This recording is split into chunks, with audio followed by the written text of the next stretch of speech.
We can see the region as a whole having moved over the past several years from seeing a crisis in country A, a crisis in country B, and so on, to the entire region risking dissolving into anarchy and chaos. So this is a period, I think, when there has to be the closest possible cooperation between the United States and Israel. No hint of daylight, whatever.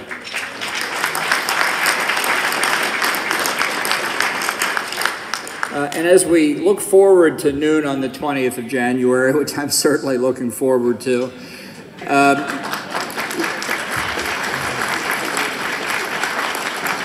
we have to acknowledge that there are potentials that should concern us, particularly for the state of Israel. There's no secret, if you listen to the conversations over on First Avenue, that a lot of countries anticipate that this may be their last moment for a long time to put Israel in a difficult position. There are discussions about resolutions, whether in the Security Council or in the General Assembly, that might do such things as recognize the existence of a Palestinian state, try and define the boundaries of that state, and obviously thereby define Israel's boundaries as well. Now, for a long period, since at least the 1967 war, it's been a bipartisan American policy that peace in the Middle East ultimately has to come by the actions of the parties in the region, that external efforts to impose peace are doomed to fail and almost inevitably are counterproductive. And that this idea that somehow the problems of the region can be resolved in the halls of the United Nations is a snare and a delusion. But it's a powerful delusion. It surfaces time and time and time again. We've seen it in several periods over the past 25 or 30 years. It plays out in ways that you can only understand if you look at what happens in the United Nations. If you go back, for example, to 1988, when the Palestinian Liberation Organization decided that it would take the cosmic step of changing its name card in the United Nations to Palestine, because it sounded a lot more like a state than simply Palestine Liberation Organization. This is the kind of thing that sounds silly to most people with common sense, but at the United Nations, it's a way you build positions and change the internal political dynamic. I think there is risk, and we have to be honest about this, that President Obama, in the waning days of his presidency, will not veto resolutions in the Security Council, will not lobby actively against resolutions that are harmful to Israel and harmful to the U.S.-Israel relationship, and may even join those who are strongly supporting such resolutions. I think it's important as American citizens that we make it very plain that we oppose any such action by this lame duck administration, that we expect that the president will not take actions, recognizing that he is our president until the 20th of January, but that he will follow in the tradition of almost all of his predecessors and not try to shape more than is absolutely necessary the environment internationally that his successor will have when he takes office. I remember well in the Bush 41 administration when President George H.W. Bush decided to intervene in Somalia just after Thanksgiving, almost exactly where we are now, to open up channels for humanitarian relief.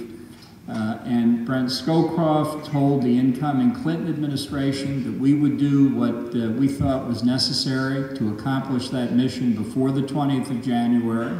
But if the new administration wanted the troops out by the 20th, they would be withdrawn. Now, it turned out that President-elect Clinton supported the action, so the troops remained there after he took office. But there was a clear recognition that on an issue that goes beyond the term of one president, that there should be this recognition and not prejudicing the new president when he comes in. This is something I think we need to stress for the next 6 weeks, maybe really given the schedule of the UN, the next 3 or 4 weeks, and make sure that this danger does not materialize. But let's also be clear, sweetness and light are not going to break out in the region on the 20th of January alone because we're inaugurating a new president. The risks and the dangers that we can see there are real, but I think the new president will bring dramatic changes. As you may have noticed, he is not a conventional politician. Just on Friday, I had the honor to visit with him, and utterly unrelated to that visit, he also took a call that day from the president of Taiwan, Tsai Ing-wen, the first democratically elected female leader in 6,000 years of Chinese history. And they had a courtesy call that fairly typical from the readout I saw of more than 50 such calls that the president-elect has had. Now, this upset some people in distant parts of the world. It upset some people in the United States, too. And one of them, a former career member of the U.S. Foreign Service, sent out a tweet to express his dismay. He said, "What is Trump doing? He's not listening to the State Department." Yeah.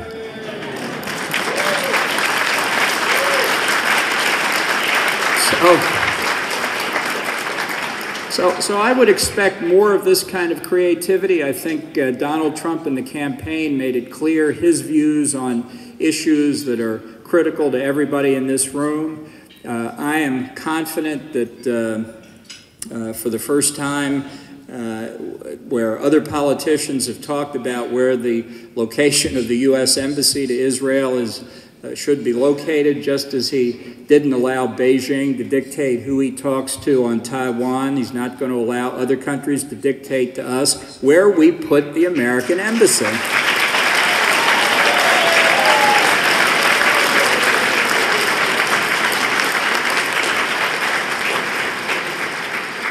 I think he will recognize that construction of communities in Judea and Samaria are not obstacles to the peace process.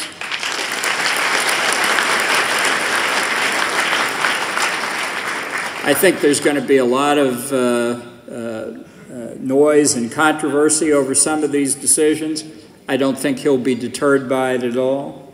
And I think this is really an opportunity for such a strengthening of the relationship between Israel and the United States, getting past this period of 8 years that's marked the worst time in relations between the State of Israel and the United States of America.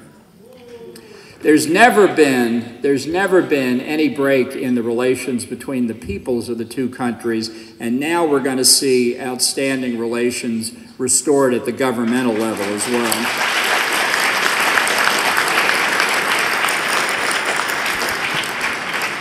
I think the president-elect will follow through on the commitment he made over and over again to seek the rapid destruction of ISIS and the so-called caliphate that it has set up in the region, to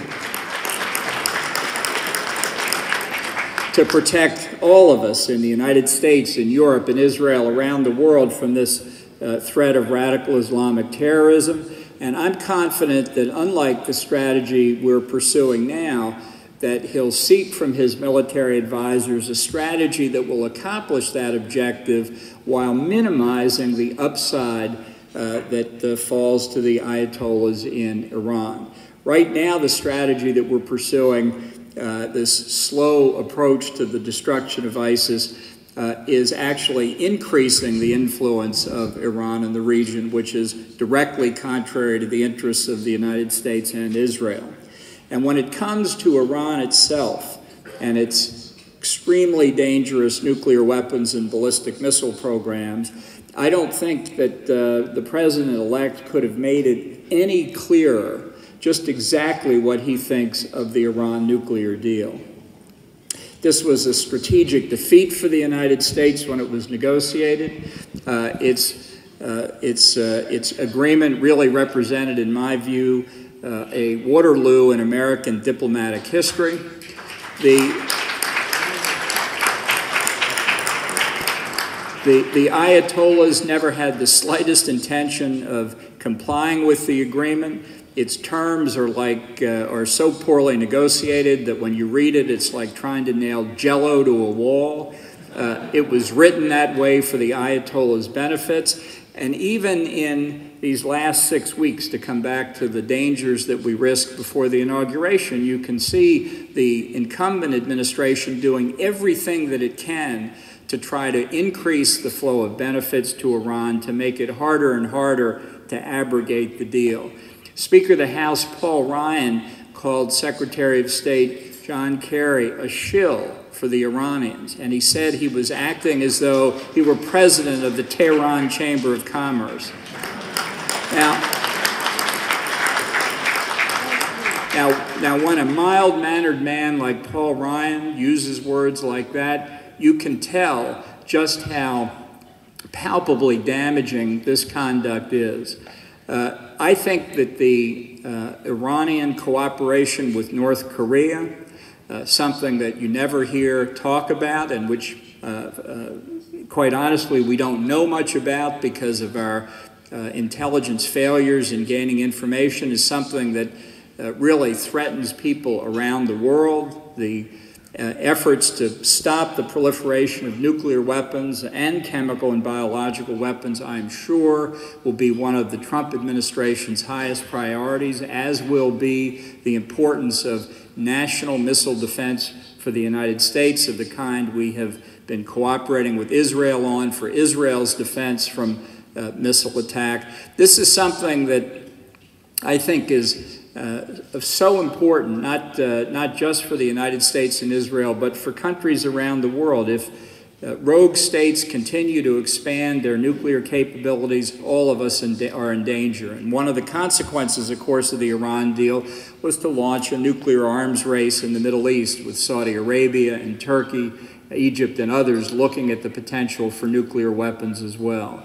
It's a very dangerous world out there, and that's why strong American leadership to protect its interests around the world through the doctrine of peace through strength, close cooperation with our strongest allies like Israel, I think over time can repair the damage that we've sustained in the past few years and leave Israel and the United States in conditions of greater peace and security, which should be our objective through peaceful means. Thank you very much.